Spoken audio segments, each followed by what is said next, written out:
വണ്ടിനെ തേടും ഞാനൊരു പൂവിൻ മുട്ട്. നീ വന്നിരിക്കാമോ നിന്റെ കോമള വന്നു. ഹലോ, അതെ നാളെയാണ് ജോയിനിങ്. നാളെ ജോയിൻ ചെയ്യാൻ പറ്റില്ലേ? എന്ത് പറ്റി? അത് ലാസ്റ്റ് മിനിറ്റ് വിളിച്ച് പറഞ്ഞാൽ നമ്മുടെ ഈ വേക്കൻസിലേക്ക് വേറെ ആരെയും കൺസിഡർ ചെയ്തിട്ടില്ല. Okay okay.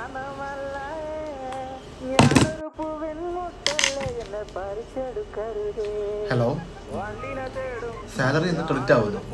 ഈ മാസം 25 ആയതല്ലേ ഉള്ളൂ. അടുത്ത മാസം ഫസ്റ്റ് ആവട്ടെ എന്നിട്ട് ചോദിക്കും. ഹലോ, റിസൈൻ ചെയ്യാൻ പോവാന്നോ? എന്ത് പറ്റി നയന? എന്ത് പറ്റി? അല്ലാതെ നമുക്ക് സംസാരിക്കാം. കൺഫേം ആണെന്നോ? നീ ഇതിനകത്തപ്പോണ്ട്. ഹലോ, പറയൂ സർ. പുതിയ പ്രോജക്റ്റ് സ്റ്റാർട്ട് ചെയ്യാണ്. എത്ര വേക്കൻസി ഉണ്ട്?